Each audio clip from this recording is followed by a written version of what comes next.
The difference is now he has a little bit more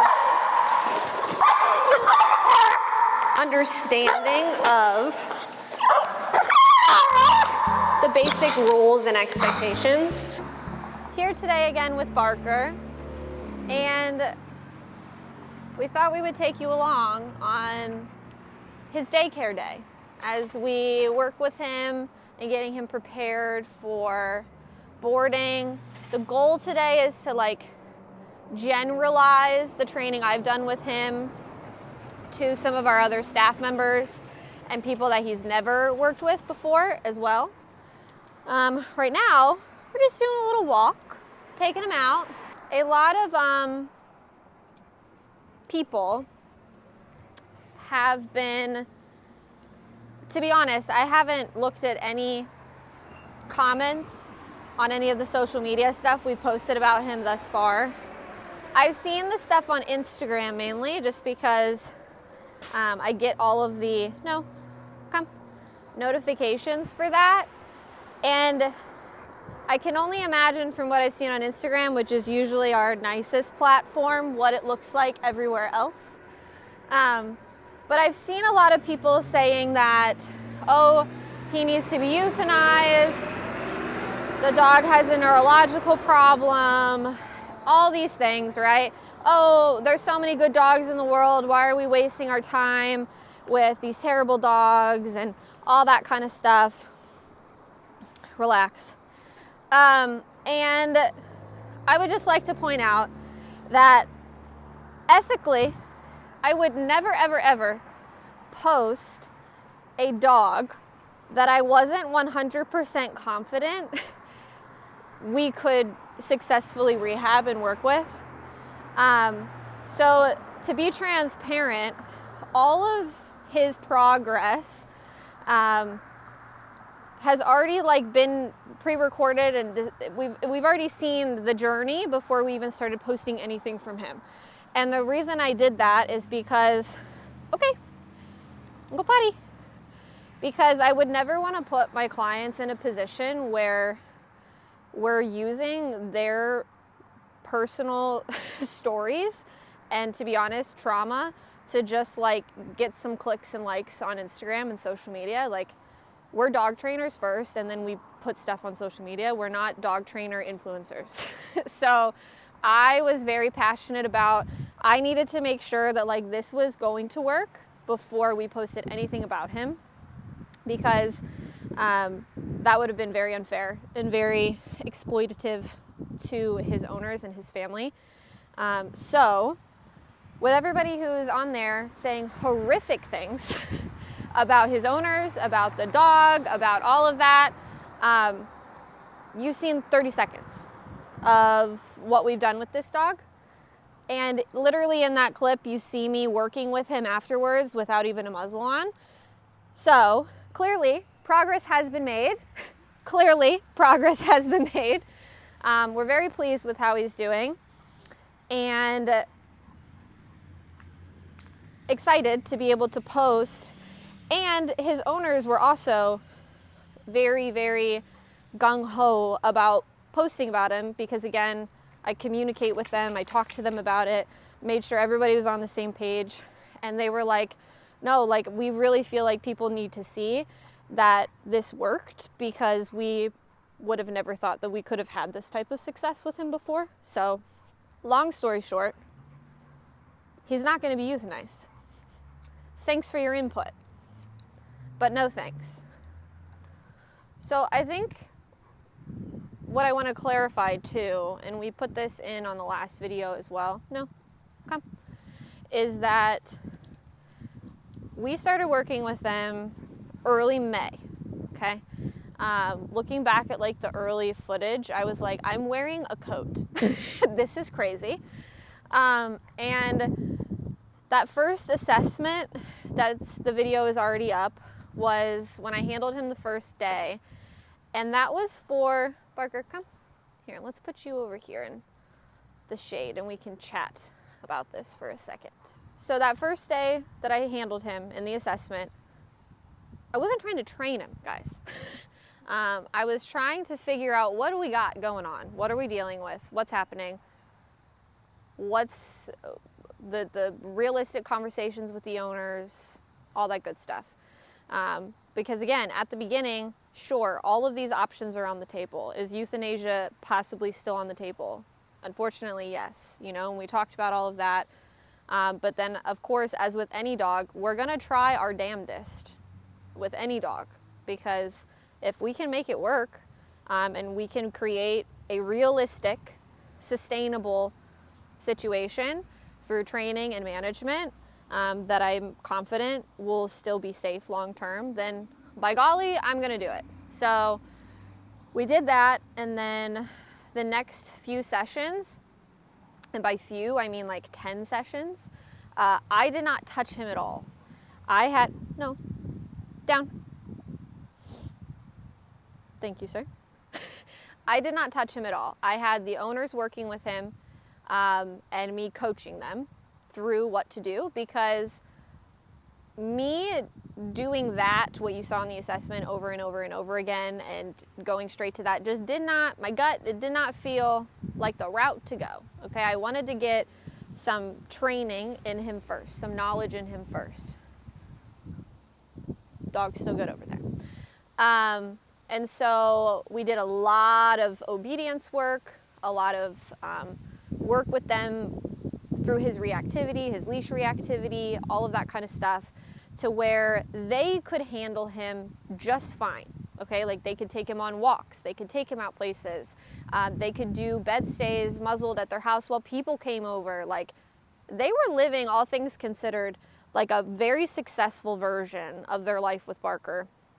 And then we decided, okay, now it's time to re-enter into, somebody else needs to be able to handle the dog, because they have a life they want to live. They want to be able to board him. They want to be able to do all these things. And so I had to re-enter the picture of handling him. Now, the reason why we got the exact same behaviors 10 weeks later, when I re-entered the picture handling him, that we did on week 1, is because the only difference is that we built a foundation of skills and exposure and muscle memory that I could draw from to then help me work through those issues, right? With the bonker, that was obviously the key tool here, and I'll explain why. So when he's with the owners, if he has a reaction, the e-collar is extremely successful. It works very well for them, because he can disengage from what is making him trigger and react and retreat back to them where he feels comfortable, right? If he is just with me and he doesn't like me and he doesn't feel comfortable with me, if I correct him with the e-collar and then he can't retreat somewhere, okay, and just their breed makeup, and there's a lot of different variables into it. Short story, the e-collar corrections were not going to be successful when it came to me just working with him. It caused more conflict, more frustration, and it just made the situation worse. So the bonker is extremely effective in decreasing arousal levels. Okay, that's the type of correction this is it immediately squashes arousal, as you saw if you watched the YouTube video where I did it to him that one time. Extremely effective. And so since I've had to bonk him, I have not had to do it again, guys. It's extremely effective. If you're having to bonk a dog a lot, you're not doing it right, okay? That's that little tidbit. But now we are at a point where he recognizes that that behavior is just not going to be tolerated, okay? And there's so many people, I'm sure, saying, I would imagine, that like, oh, the e-collar is going to make it worse. You can't train this aggression and this fear out using punishment and corrections and all of this nonsense. Okay, the dog, did you see the same dog that I did? Like, that is not something that cookies and treats are going to change, okay? And you saw, I worked him under threshold for 10 weeks, okay? We were under threshold for 10 weeks. And then when I took him back, I'd been around him, very close proximity, all that kind of stuff. And then as soon as I took him back, that same behavior came right back up. Because guess what? He needs to know that behavior is wrong. I cannot avoid that behavior forever. He just needs to head on know that behavior is wrong. It will not be tolerated anymore. It's extremely dangerous. And if you want to work with dogs and save dogs from euthanasia that can be extremely dangerous, there's just no getting around that. That is a conversation that needs to be had. And so now we've got our guy here. I know. Barkaroony. Also, fit check today, guys. We got the Crocs, not in sports mode, okay? That's when you know that you've arrived. We've got the UFO socks, all right? And we've got the sweatshirt with a bunch of holes in it. Someone comment and tell David that we need more sweatshirts because we're struggling out here. Come. Oh, the hair. This is brought to you by, I didn't have time to wash my hair. Okay. So we're wearing a nice little cutesy bandana today. Barker, what's your fit check? He said, my fit check is no sedatives and muzzle size 5. Also, he has a properly fitted muzzle now.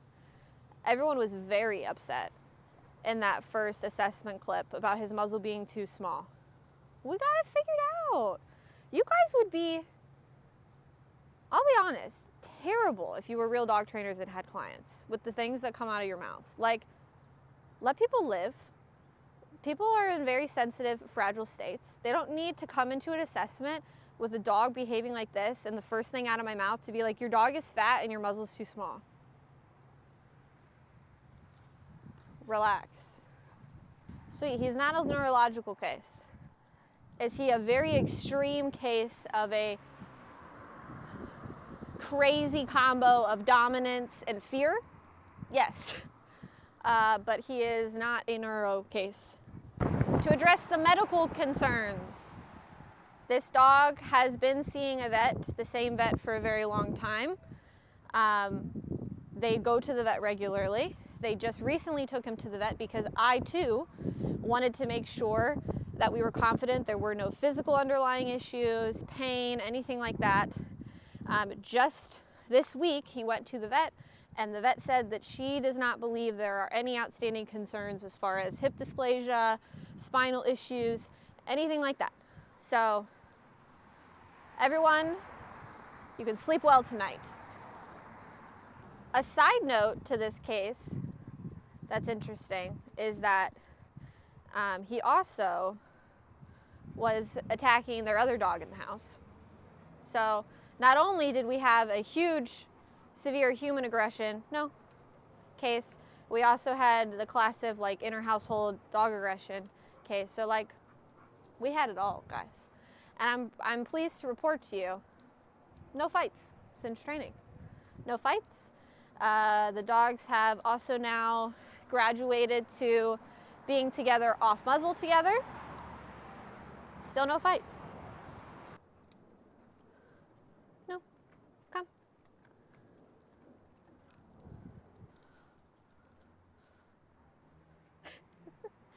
Soya, come. Barker. Don't panic. Everything's fine. He said I panicked a little bit. Panicked a little bit. Are you socializing them today? Hey, Barker, sit. Good job. Oh, and look, it's Fiona. There you go. Come.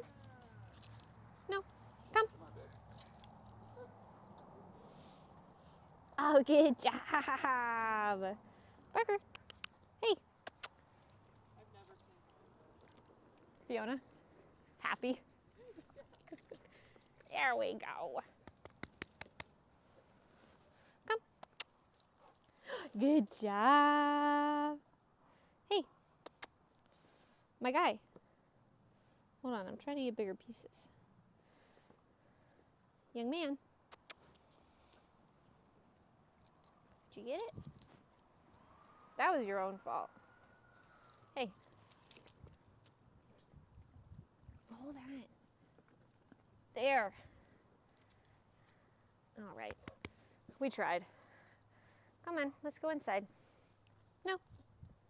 Come. That was a little crazy. So excited. No.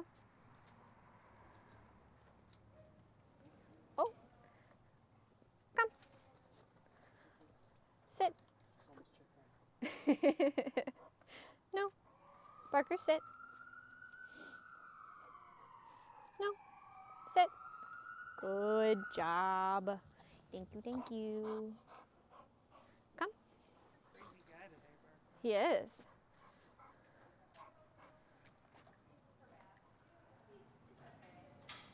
kind of nice seeing him like No. go slow without the trees. I was just gonna say, come. And I also like, even though a lot of that was like not the prettiest training wise, I would like you to use it because it was a very real of like, oh, a surprise person there and then a dog coming out and come. You know, the fuel of a dog trainer.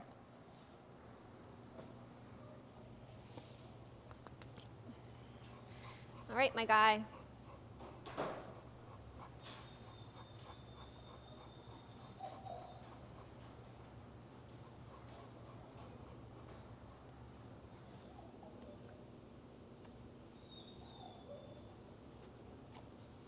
Good job.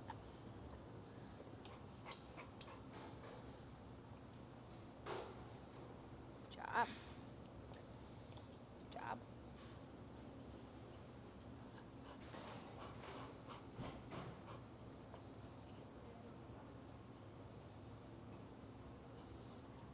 Good boy.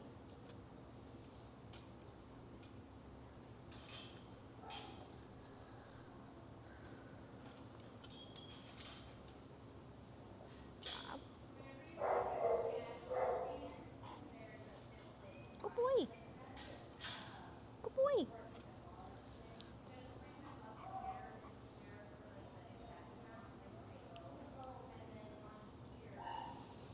Did you get it?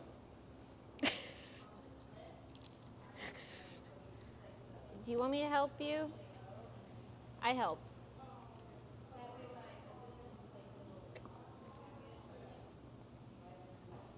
Did you get it? There we go. Nice job, my guy. Nice job.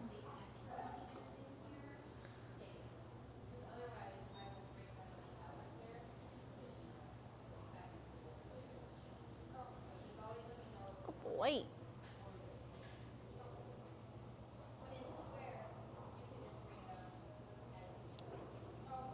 Good job.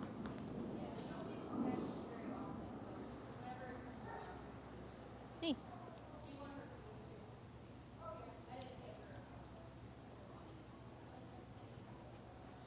Nice work. Nice work. Down.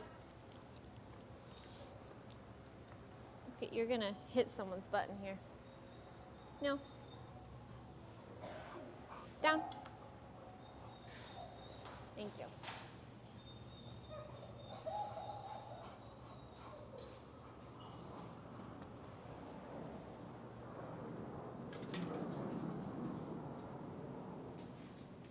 No.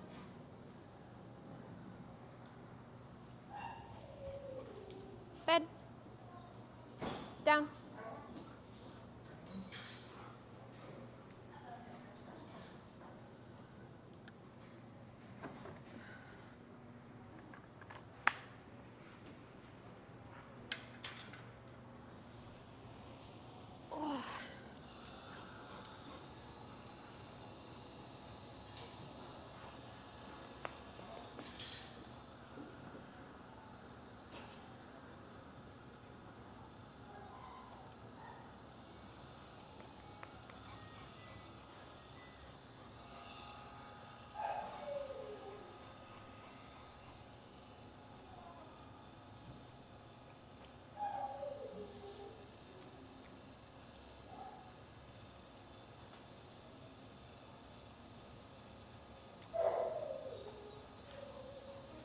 boy.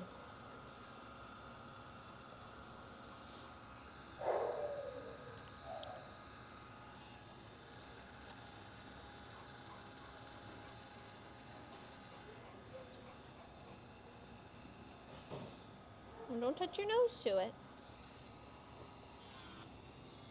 Oh, good job. That was weird, huh?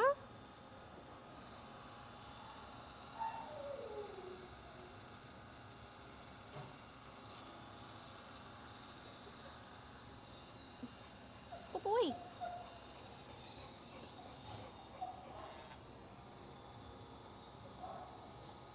You're gonna be fine.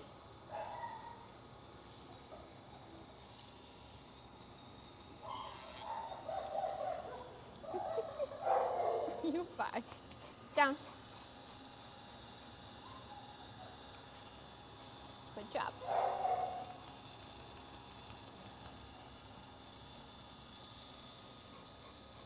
Good job. I don't want you to touch your nose to it.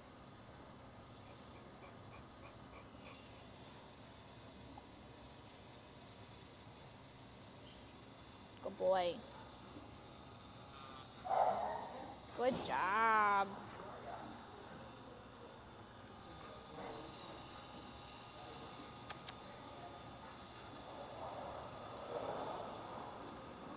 Oh, the air show. I do love the air show. I do.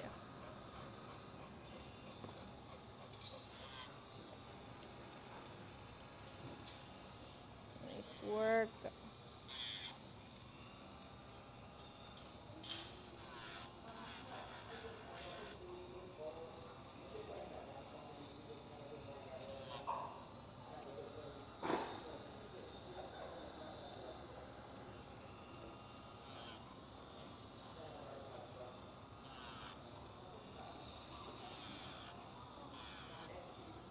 Good job. Yeah. Yeah.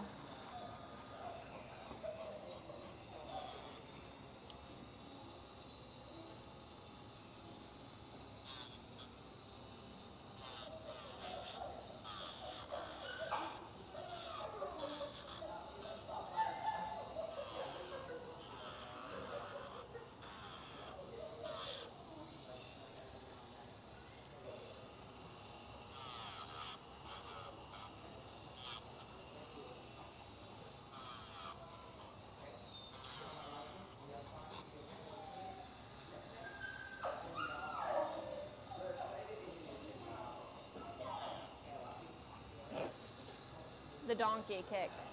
Classic.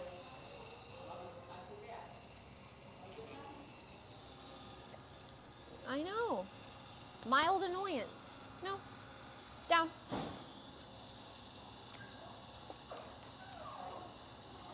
Thank you.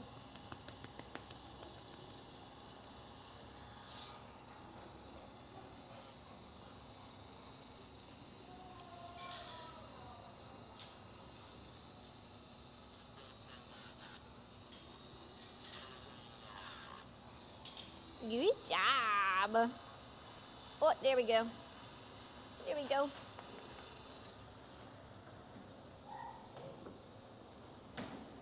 That's Pepe.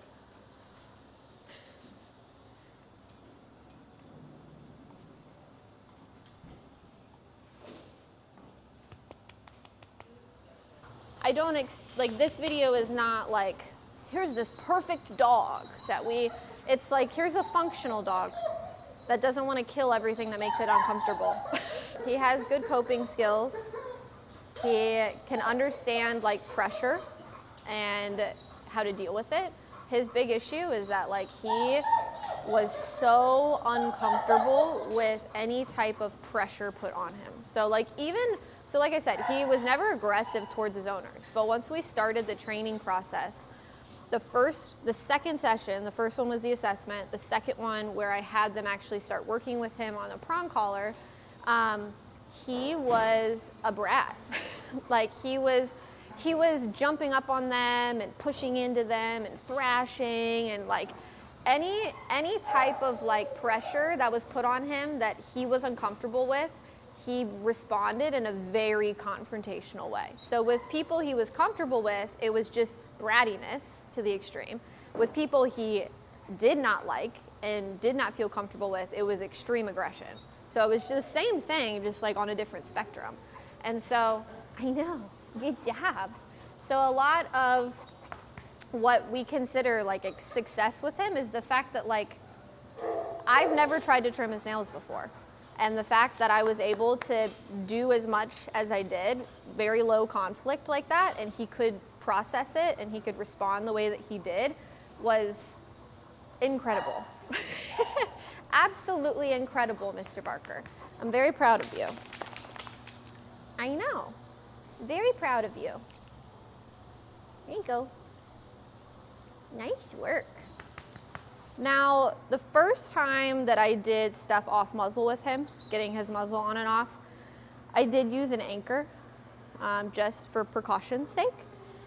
So to anybody out there who's watching this that like doesn't have a ton of experience working with dogs like this, what I'm about to do with just taking the muzzle off and just having him here with me, do not do that the first time that you're gonna do that with a dog like this. Either have a second person with a like cross that can help you, or use some kind of strong anchor that you can anchor the dog back to, so that if the dog were to lunge or react aggressively, you can safely vacate the area, and so that way you can mitigate as much risk as possible doing something like this.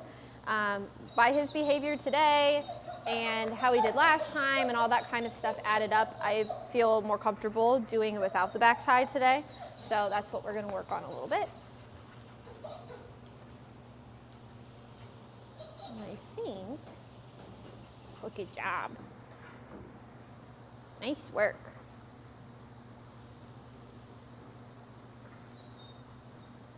I know it's easier to eat the snacks when you don't have the muzzle on.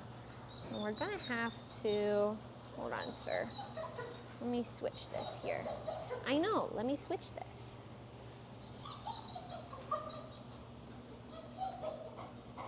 I know, you're doing a very nice job. Thank you so much.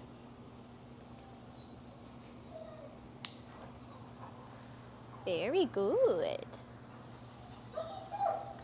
Very good. To go back to the conversation about how he was attacking their other dog in the house as well, that's another example of how he would respond to pressure that he didn't appreciate. So that dog, unfortunately, was his scapegoat for any time he got pissed off at the house. So basically, a big trigger for him was if he was on furniture and they wanted to get him off and he didn't listen verbally to get down, if they went to just so ever slightly grab him to pull him down, he would attack the other dog. Or if there was something happening outside, Zeke, that's enough. If there was something happening outside and they were reacting at the window, he would attack the other dog. So it was very much like anytime there was physical pressure being applied to him, or of course like an over-arousal situation, he would immediately redirect and go after the other dog in those settings as well.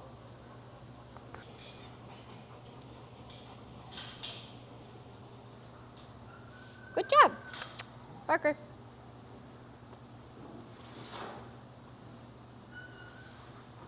Boy. Very good. Good boy. One of those things was putting the muzzle on and off, things like that. He used to be very averse to those things as well.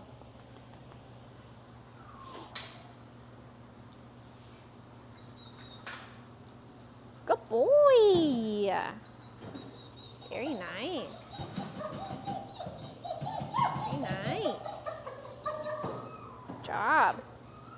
Oh, did you get it? It's questionable for a second. A little touch and go.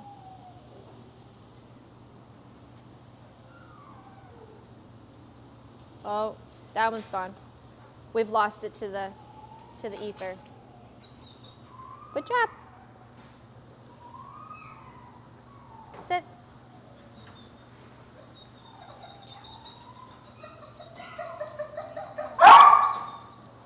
Job. Good job. Very nice. No. Sit.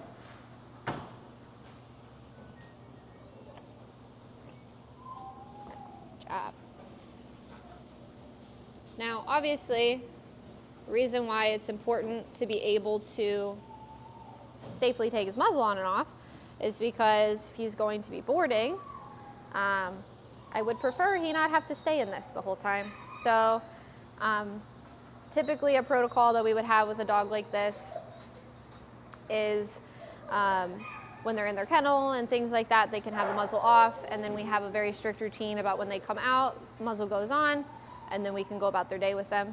Until we've been able to see him prove himself a little bit more, get more used to the routine, get more used to the staff and all of that kind of stuff.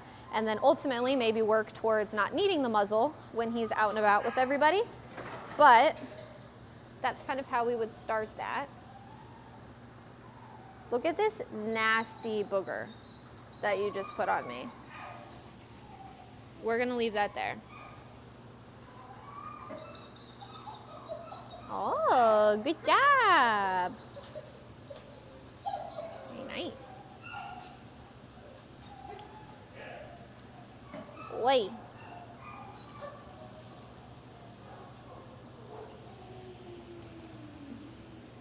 Come. Boy. Sit.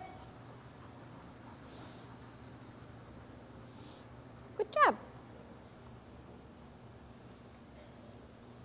Barker, down.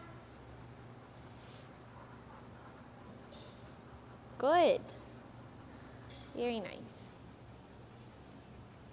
Come. Bed.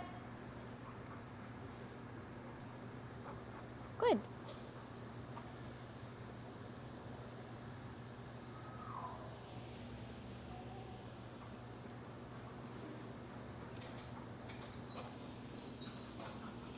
Job, buddy. Oh. Did you inhale one of those? Come. Boy. Down. No. Down. Good boy.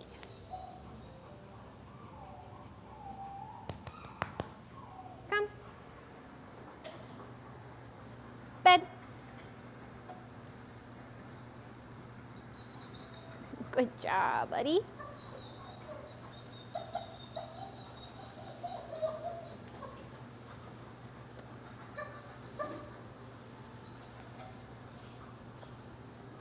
Good job. Okay. Down.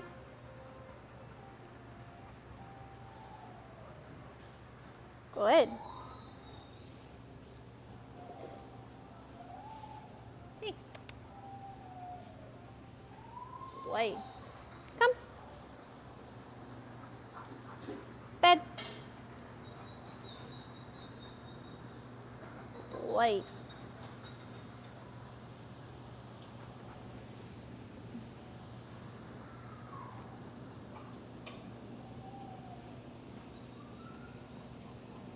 Very good.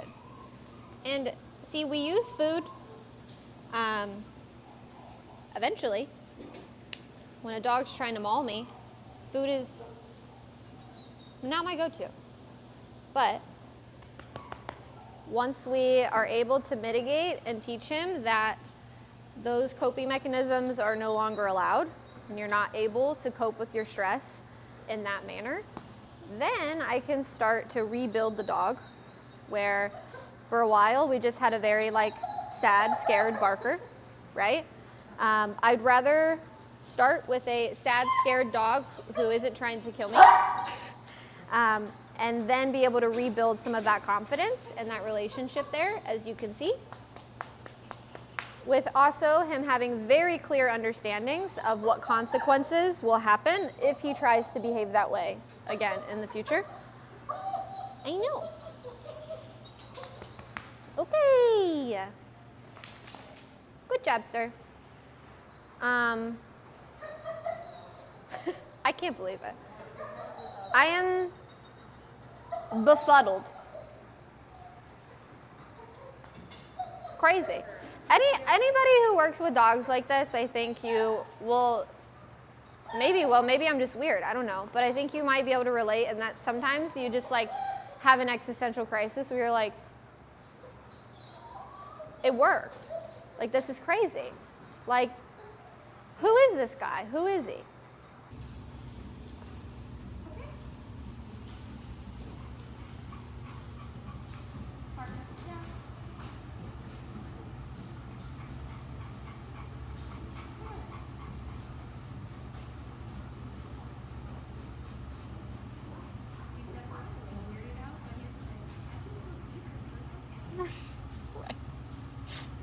He's like behaving towards me how he would behave towards his owners when I initially started doing this, where he's like, I'll just pretend that she doesn't exist and I'll stare at you guys as I'm doing all of these things. Okay.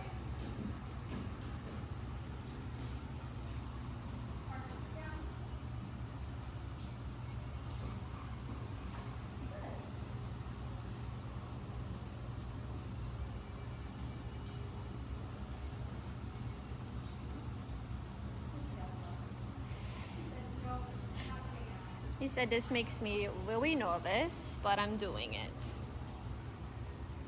It's really all we can ask for, sir.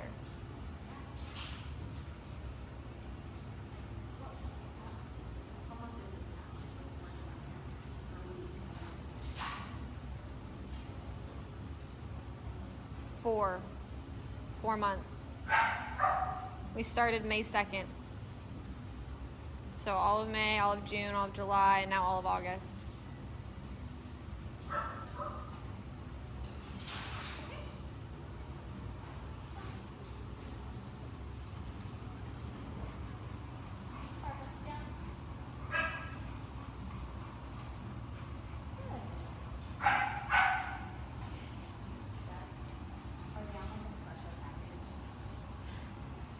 Just the normal 10 one. We're really standing behind that, we'll do it until we're done.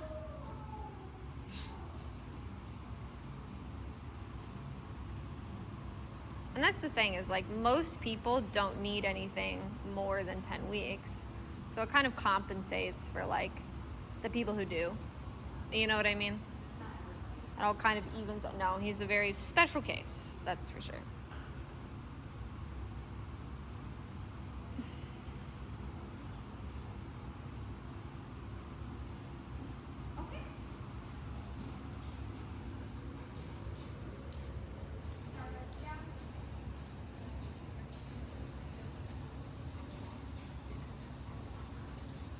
Very good.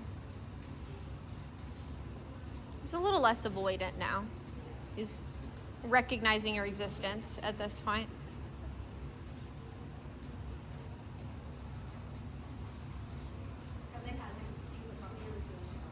Mm-hmm. Yep. No, he's... Yeah.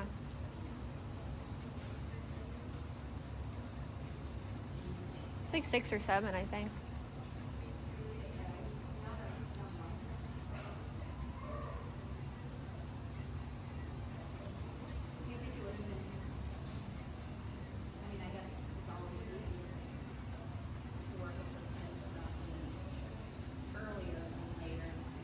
Yeah. I believe he was like this, like starting at like maturity on.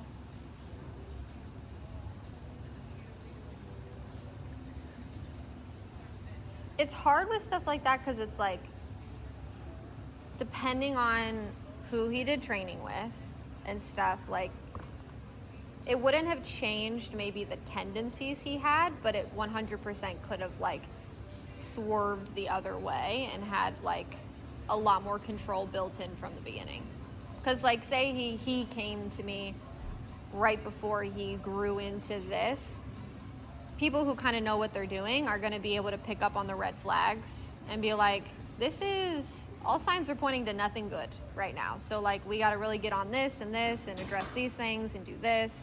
And then ideally they don't turn into this, you know what I mean? Where it's unchecked, versus having to backtrack on this stuff.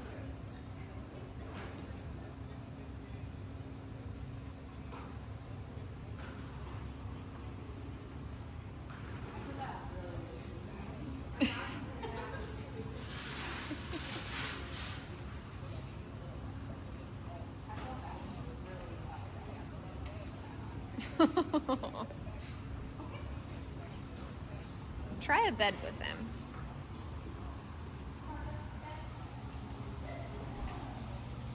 Very nice. He's like, I did it.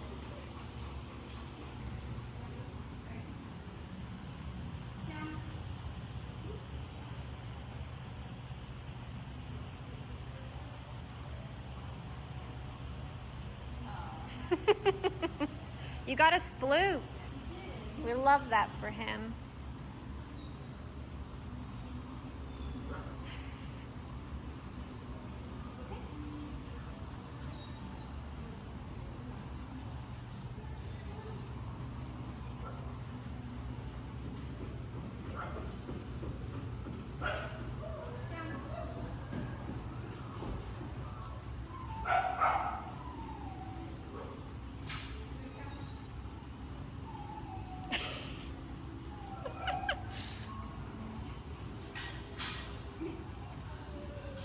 Little weirdo.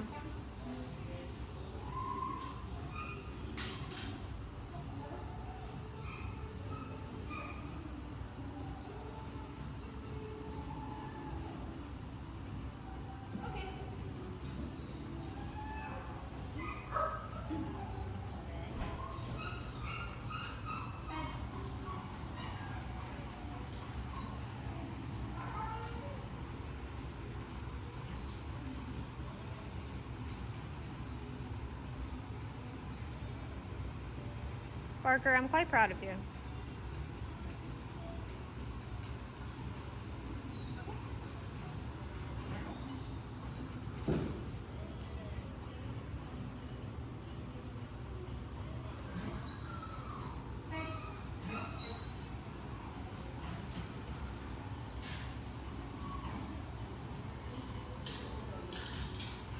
Did you feel the urge to scratch his butt there?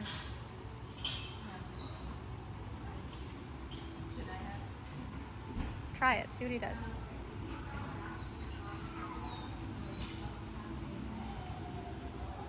Look at that.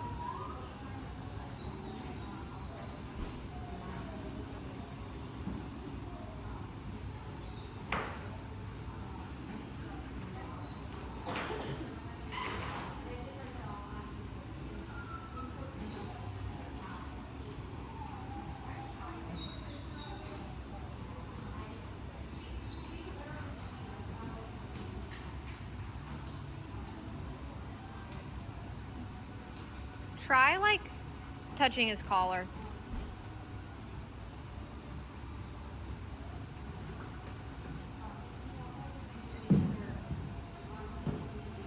Perfect. Wow.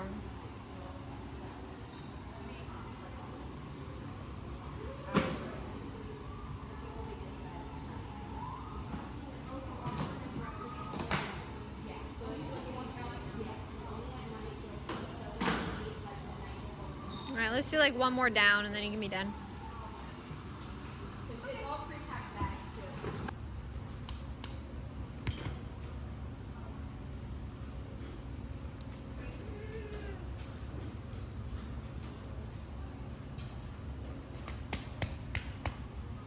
Barker.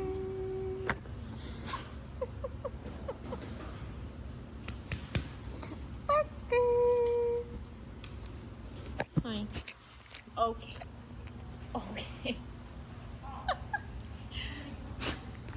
Okay, thank you so much. Down. Thank you. There's a gibble. Okay, all right.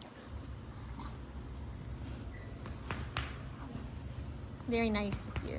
Thank you so much. Thank you so much. Boo-goo-boo-goo-boo.